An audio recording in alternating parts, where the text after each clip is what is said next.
All right, so today we're going to look at the Alter Rebbe Shulchan Aruch that's there. Chapter 473, we're going to start with halacha number 20. So you'll see the big red letters go to number 20, Chaf. Which one? Number? Here, 20. 20. Chaf. Okay, so yesterday we looked at the Rebbe's Haggadah, and essentially we come down to this.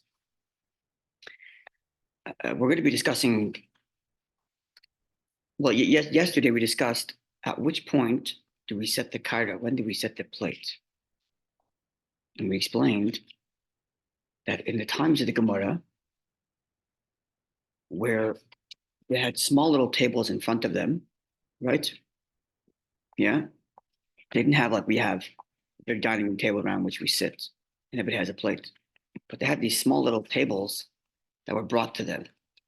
So in those times, they would make kiddush, they would dip the karpas, and then the table was brought to them with the plate on it.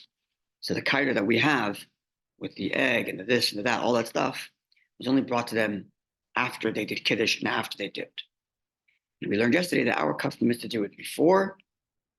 We have different customs. One custom is to set the plate before you go to shul. When you come home, it's already set. Or as the Chabad custom is when you come home from shul, that's when you set your kaira. Okay, that was discussion one. And we also noted that in the Shulchan Aruch, it keeps it the way it was in the times of the Gemara and describes that you set the kaira after karpas. That's what we learned yesterday. Now, the next thing we're going to get to is today is what do you put on your kaira? So we already know what we put in our kaira, but of course we'll learn the sources. So what did the sources say? Well, there's a few things. There's matzah, first of all. That's going to come up in the Gemara later, but we're going to mention it now because that's the way the Shulchan Aruch is built. Number two, there is the marar that's going to be used later, number two, which also is going to come up in the Gemara soon, but we're going to cover it now because that's the order of the Shulchan Aruch. And number three is the Gemara told us that we have to have 2 cooked foods on our kaira. So we have today an egg, and Chabad custom is the neck of a chicken, or other people have a lamb shank. Fish, no. You could have fish. Yeah. Your minhag is to have fish on the kaira? I don't remember. So I will see this, the halacha. Yeah, you have to have two cooked foods. And the Gemara said you can really have anything. The Gemara said you can have 2 cooked vegetables. Chicken. It could be cooked fish. It could even be chicken with the gravy. Any 2 cooked foods. That's what the Gemara told us. Shnei tafshilin. Okay. So today what we're going to look at primarily is setting the Haggadah, setting the kaira. What are the things that go on the kaira? That's what we're going to learn about. And specifically going to focus on what are the 2 cooked foods. Okay, we already know our custom is to have an egg and a lamb shank or a chicken neck. We'll get to that. But again, if you remember that's our custom. But the Shulchan Aruch, the Gemara doesn't say that. The Gemara doesn't say put an egg on your kaira. No. It just says put 2 cooked foods. Okay. What was the idea for the eggs? Okay, let's see. Let's learn. That's what we're going to learn today. And then from there we'll go to the Rebbe's Haggadah where it sees our custom. So that's where we are right now. So halacha chaf here, chapter 473. You see it? Number 20. Yeah. Yeah. I'm reading in the Hebrew. I'm translating, but you can follow in English. After he ate the vegetable, that's the karpas. Yaviu lefnei misha omer Haggadah. They should bring in front of the person who's reading the Haggadah. Okay. 20. I'm coming off. 20, you see? I know it will pass. Okay. You got it. You have it, Alan? Okay. So, after he ate the vegetables, which is out the karpas, right? The halachas of karpas will come up more. The Gemara discussed a bit the halachas of karpas of what vegetable to use, but the Gemara is also going to discuss soon what to dip your karpas into, and we'll come back to the halachas of karpas when we do that. But for now, we're getting to setting the kaira. After he's eaten the vegetable, he ate the karpas. Yaviu, they bring the fnei misha omer Haggadah. In the front of the person who reads the Haggadah, they bring the kaira. That's what they bring. And the kaira is gimel matzahs shel mitzvah, the 3 matzahs, kedei lo yimar aleim ha'Haggadah, so that you can recite the Haggadah while the matzah is in front of you, right? Because after we do karpas and orchatz, which again we'll get to in the Gemara when we get there, and then we'll come back to the Shulchan Aruch, then the person reads the Haggadah. So when a person reads the Haggadah, the matzah has to be there. So they bring the Haggadah in front of the person reading the Haggadah. Okay, so what does it sound like? Does everybody have their own karda? Sure. What did we just say? What did I just say? We bring it in front of the person reading the Haggadah. It sounds like the leader only, right? Let's look at footnote 111. You see that? Yeah, you got it? Footnote 111. 11. Footnote 1, 1. Oh, okay, 111. Okay. The footnote in the back. You have it there? There it is. The Alter Rebbe is quoting the wording of the Mishnah, Psachim 114a, that's our Mishnah, which says that it's in front of the reader, which is only the leader. However, the commonly followed custom today is for the Seder plate to be brought to the person leading the Seder immediately after Kiddush is recited. Right? Where actually we do before. As will be explained in the footnotes to subsection 24, the Lubavitch custom is not only the person reciting the Haggadah, but every adult male participating in the Seder has his own Seder plate in front of him while that Haggadah is being recited. Yeah, but even though the way the Mishnah describes it, it's first of all brought to him at this point after Karpas, number one. Number two, it's only the reader, the leader. Okay, back to the main text. So what is in front of him? Gimel matzah shel mitzvah, the three matzahs of mitzvah. We'll learn the halachas about that later. Why three? We'll get to that later when we get there in the Seder. But and we have the matzah there because you have to recite the Haggadah while the matzah is present. Shenemar, as the verse reads, lechem oini. Again, we'll get to this in the Gemara later. Right, it's 115b. We're on 115a in the Gemara, so we'll get there. But the Gemara is going to explain. The Torah calls matzah lechem oini. Lechem oini could mean, has a few translations. One of them means poor man's bread, which is why the matzah has to be broken, as we'll see. But another translation is, the Darshu Chachamim, our sages explain, lechem, the kind of bread, sha'oinin. The word oini can mean to respond. La'anot, to answer a question, is oini. So lechem, the bread, sha'oinin alav, that you answer on it, dvarim harbe, lots of things. So what are the things you're answering while the matzah is there? What are we answering? Huh? No. Again, you have the matzah present, and we're calling it bread of oini. Oini means to respond. So that on the matzah, you should respond lots of things. What are you responding to? How does the Seder start? How does the Haggadah start? Four questions. Four questions. Yeah. And then we answer the four questions. So the Haggadah, the telling of the story, is answering the questions. It's because the Torah calls lechem oini, bread of answering. That means the bread, the matzah, should be there when you answer the questions. Right? The hainu, this is Amidas Haggadah. So we learn from this description, lechem oini, a bread that you're answering while it's there. The matzah should be there when you read the Haggadah, because your Haggadah is answering the questions. Yeah? Right? The pasuk also says, you should tell your story, you should tell your children, on that day, lemar, to say, you're supposed to tell your children, because of this, Hashem took us out of Egypt, and therefore we're celebrating. When you say the word this, I mean, you're talking about something that you can point at. What are you pointing at? What's the this that you're telling your kids? The matzah. Because of this, when you say that we're going out of Egypt and we're celebrating this, it's when you have the matzah and maror in front of you. And therefore, when you read the Haggadah and you tell your children the story, you have to be able to say this. So you have to have the matzah and the maror. Therefore, in addition to the matzah in front of him, at his kaira, at his plate, now he also has to have the maror there. Okay, so now we know your Seder plate has to have matzah and maror. When you say the Haggadah. Also, you have to be able to say this maror is to remind us of. So if you have to say this maror, you have to have the maror present. Okay, so now we know so far that you have to have matzah and maror. Okay, we still have more things in our Seder plate. The tiknu, our sages, so this is from the pasuk. the fact that you have to have the matzah and the maror is in the pasuk, because the pasuk says you have to say the story lechem oini, bread, that you're responding to the question while the bread's there. It also says you have to be able to tell your children because of this, which means you're pointing at the things themselves, the matzah and the maror. So that's the Torah implies that you have to have matzah and maror in front of you. Again, we'll see more of this in the Gemara when we get there. The tiknu, and our sages also established she'elefanov charosis. You have to have the charosis in front of you. Right, the charosis is that mixture, right, that you dip the maror into. That also has to be there b'shas amidas haggadah while you're reciting the haggadah. Again, that's going to come up in the Gemara soon. Why? Shacharosis, because the charosis mixture is to remind us of the mortar, mortar is the cement, which our forefathers were working hard with in Egypt. Also, tapuach, to remember the apple trees, as will be explained later.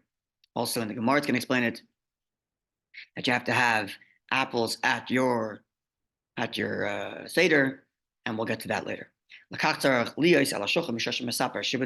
therefore the maror, the charosis also has to be there at the time of reading the Haggadah. You have to have the matzah, so you can point at it, the maror, because you point at it, and now the charosis also to remember the mortar and the apples. Yeah? Okay, we still have more things to go on our Seder plate. So far we have matzah, maror, charosis. We still need to have the 2 cooked items, which is our main subject. We're going to get there. Why more bitter? Do you remember the slavery? Slavery. Yeah. Bitter. Sorry? It's bitter times, but it's slavery. Okay, so this is how we remember the slavery. Because the pasuk describes it by they embittered our lives. So we're using things that are bitter. Yeah, that's the pasuk. Okay, we continue. This is from our Mishnah, which we learned. In the times in the Beis Hamikdash was standing, you also had to have the Pesach offering on the Seder table while you were in the Haggadah, just like you have the matzah and the maror.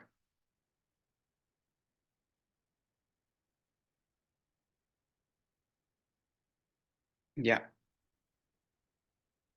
The Akshav nowadays, and now we're getting to our main subject, which is the 2 cooked items. The Akshav nowadays, Shechara Beis Hamikdash. Beis Hamikdash was destroyed. Yeah. Tiknu Chachamim, our sages established, Sheyiyu ala shulchan, that we should have on the table, B'shas Amidas Haggadah, at the time that we read the Haggadah, Shnei Mine Tavshilin, 2 cooked items. Echad Zeichel Pesach, 1 to remember the Pesach offering, the Echad Zeichel Chagiga, and 1 to remember the Chagiga, the Yom Tov offering, right? Because we have 2 offerings on Pesach. 1, the Korban Pesach, the unique Korban for Pesach, which we'd eat at the end of the Seder. And we'd also have a Korban Chagiga, which is a holiday offering, which we'd have on every holiday, and that would serve as the Yom Tov meal, right? So you have to have 2 cooked items for that. Right? That was it. That's it. So now we have the last 2 items in our Seder plate. We have the matzah, the maror, the mortar, and now we have the 2 cooked foods, which today we do is egg and the shank bone of the neck. But the Gemara just said 2 cooked items. The Gemara said you can use anything. The Gemara even said you can use rice as long as you have 2 cooked items to remember the 2 different offerings. But the Gemara also said, at least according to one opinion, that the way you cook those 2 things, those 2 cooked food items, those 2 cooked, should match the way the korban would have been cooked. And there's a difference between the way the Chagiga offering is cooked and the way the Pesach offering is cooked. So let's see. The Echem Matavshilim,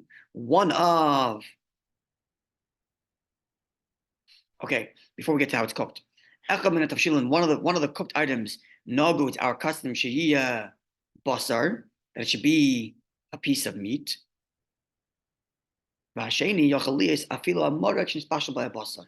the second one, we saw this in our Gemara, could even be the gravy in which the meat was cooked. So if you cook meat in gravy, that would count as 2 cooked items, the meat and the gravy. Okay. But it's It's an old custom. It goes back to the earliest generations. Shabasar, that the meat should be meperek, from the bone, hanikra, which is called hazroya, what we call the shank bone, the forearm. Right? That's the old custom. How far back does it go? Let's see.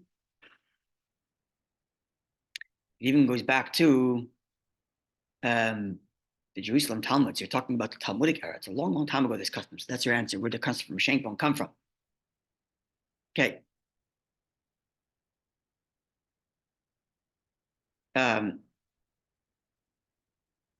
We'll see more about our custom. It shouldn't have all the meat been roasted. Sorry?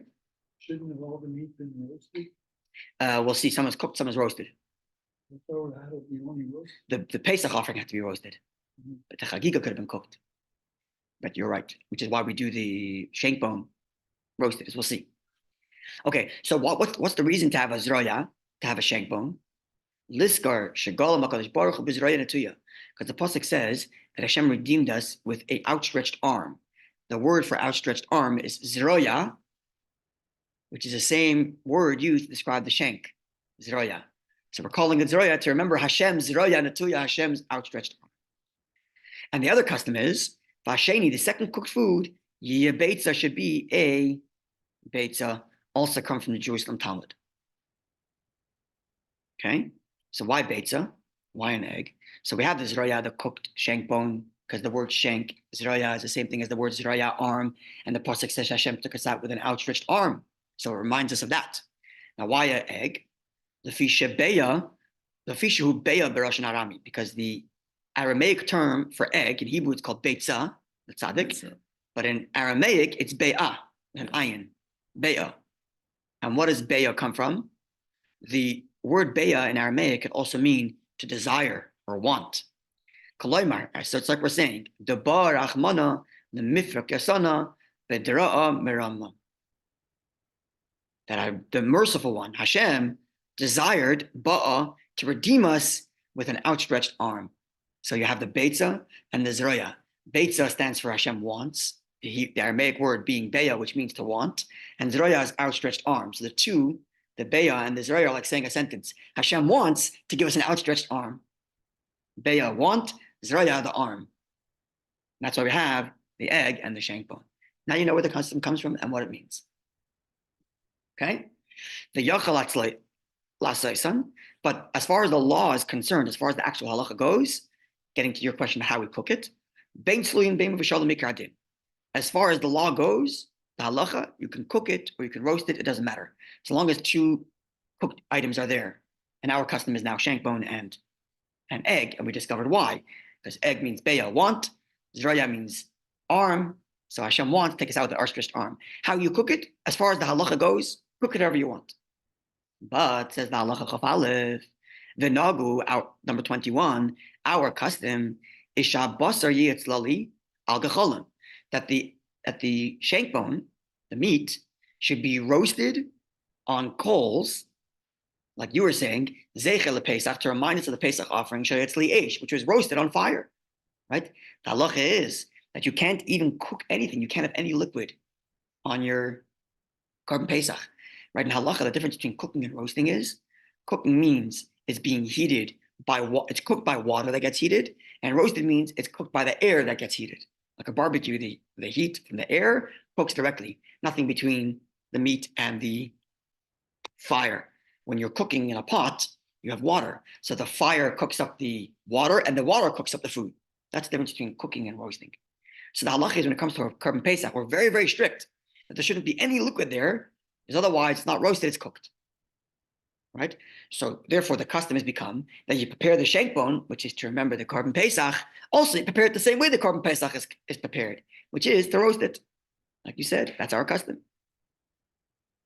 Yeah.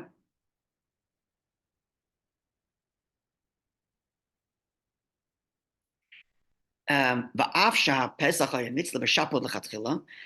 though the way the Korban Pesach was done was actually to put a spit through the animal and had it. And the reason they did that is because they didn't want any of the juices from the carbon to be stay there. Because if the juices stay, then that gets cooked and it's not roasted anymore, it's cooked. Right.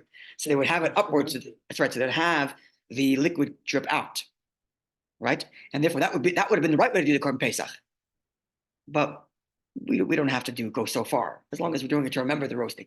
And then from the Komokoim, but nonetheless, the Kivon Shi'i Efshar Litza Sabasa B'Shapot Pesach Nitzlavoy.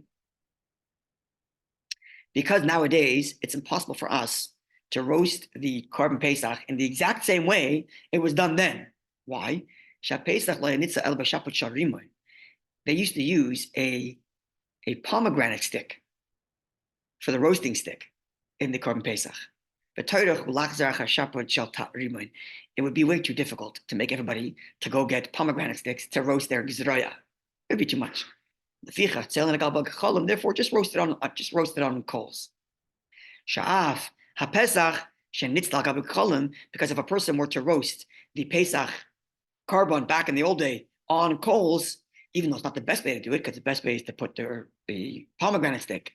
But if you did it on coals, kosher would still be kosher. Therefore, we also use coals because it's too difficult to make everybody for a custom to go find pomegranate sticks to roast their ziraya. Okay. So what do we have? We have the ziraya now. We learned, let's go in 3 stages. We learned the Gemara says you have to have 2 cooked foods. Whatever it is, you choose. Custom, have egg and ziraya. To remember ziraya, to remember the arm, and beya, Hashem wants the arm. Okay, now how do you cook it? Now we're learning. Ziraya, which is to remember the Korban Pesach, roast it. Now, we're not going to make you crazy to go roast it exactly the way it was roasted then, where you have a pomegranate stick and you're roasting it that way, but roast it in the way that it would have been kosher, even if it's not the best way to do the Korban Pesach, which is basically a barbecue. Roast it on coals, even though it's not the best way to do the Korban Pesach, it would have been kosher if you did it that way. Okay, what about the egg? How do you cook the egg?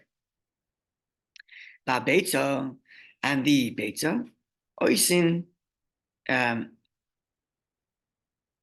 bein tzluya, bein mevushelas. You can either roast it or cook it however you want. 3 eggs. You should have 3 eggs, no? By the Pesach Seder? No, you cook with. Oh yes, together. When you're cooked, you're supposed to do for 3 eggs together. Yeah, that's right. You just mentioned before. Yeah. So the egg, you can cook it however you want. What is the idea? 3. Okay, it's for blood spots. We're gonna leave it alone. We're not gonna go there right now. Okay. The egg, says the Alter Rebbe, you can cook it however you want, either roast it or boil it. And if you look at footnote 128, he says in this Haggadah, the Rebbe writes that the custom is to cook until it is hard boiled. We'll look at the Alter Rebbe's Haggadah tomorrow. Okay, and we end up eating the egg at the time of the meal. By Shulchan Aruch, we eat the egg. Okay, so that's the custom. Egg, cook however you want. Chabad custom to boil it till it's hard boiled, and the shank bone, roast it, but not mamish the way they used to do it by the Korban Pesach, but at least some roasting. Okay. Now, when it comes to the hard boiled egg, we said you could eat it. What about the shank bone? Can you eat it? We should know this. Are we allowed to eat the shank bone? Huh? We don't eat. No, but the meat is on the shank bone. Do we eat it? No. But when it comes to the meat, we do not eat it on this night.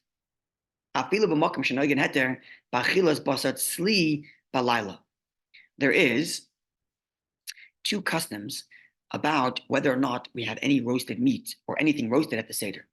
What's the reason? The reason is because you're not allowed to have the Korban Pesach today.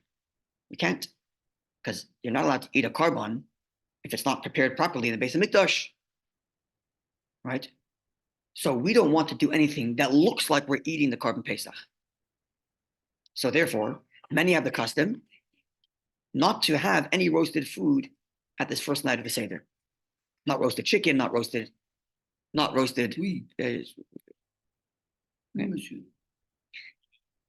custom is not to have any roasted chicken, not to have roasted turkey, to cook, not to roast. So it shouldn't look like Korban Pesach. Yeah. So therefore, we don't eat the roasted meat because that would look like having the Korban Pesach. Now, says the Rebbe, even if your custom is that you're okay having roasted meat on the Seder, right? Our custom, Chabad custom is not to have roasted food at all at the Seder.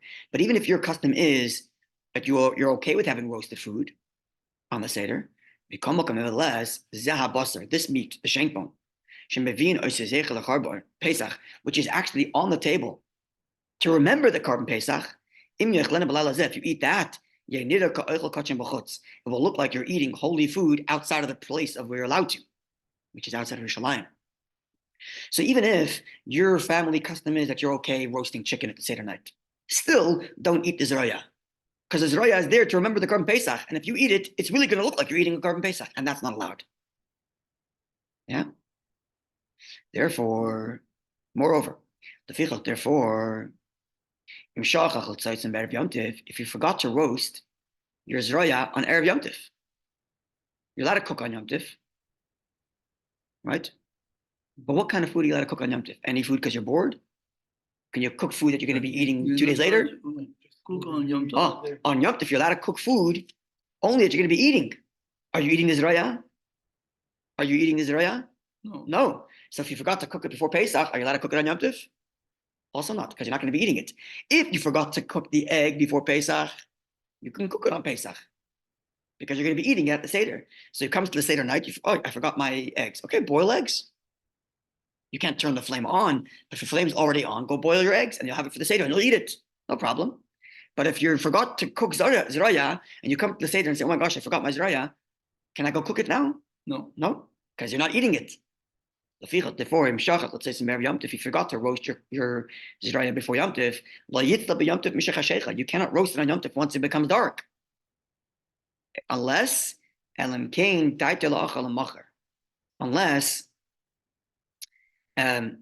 you plan on eating it the next day, because then you're cooking it for tomorrow, and then you use it at your Seder. Now, You can cook for the next day? because it's still Yom Tov, not for the second day Yom Tov, but for the next morning, right? Let's say for the next day lunch. But our custom is actually we don't even eat the ZEROA the next day either. We throw out the that's the Chabad custom. Okay, but if he plans on cooking it now and then eating it on the second day Yom Tov, no. Also, let's slice the issue. You can't cook it on the first day because you're not allowed to cook from one day Yom Tov to the second day Yom Tov. Okay, and therefore we have to be careful.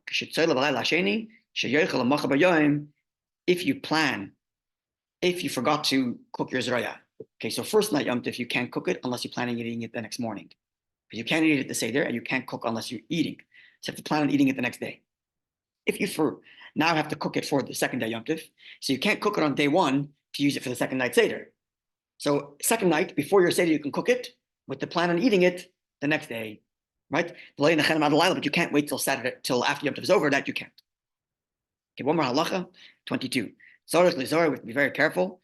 You have to leave a little bit of meat on the shank bone. Because the Gemara's requirement was you have to have two cooked foods. If you only have a bone without meat on it, it's not a cooked food, it's a cooked bone. So you have to have some meat on it. Okay, tomorrow we'll look at, so this is what we have so far from the Shulchan Aruch. We're learning from the Shulchan Aruch, first of all, that you set your Seder plate after you do karpas. We learned already yesterday that our custom is to do it before the Seder.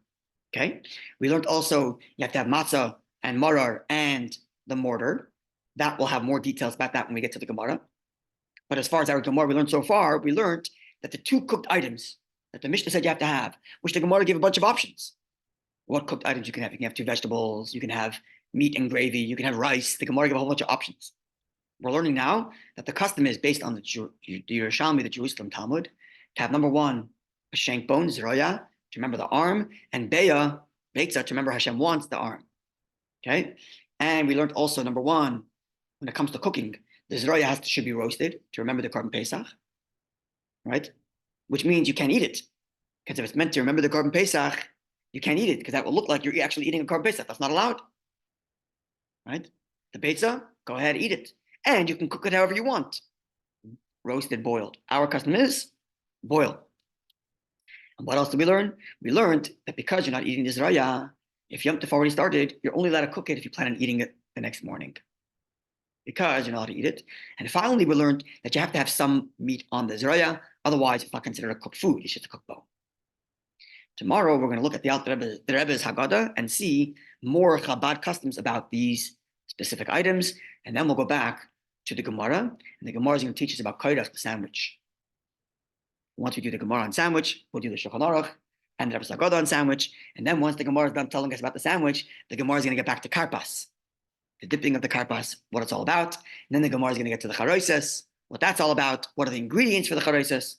And we'll see more from the Rebbe's Haggadah and the Shulchan Aruch from that as well. Everyone, if there is 20 groups, each one has his way of thinking. I don't understand the question. No, you say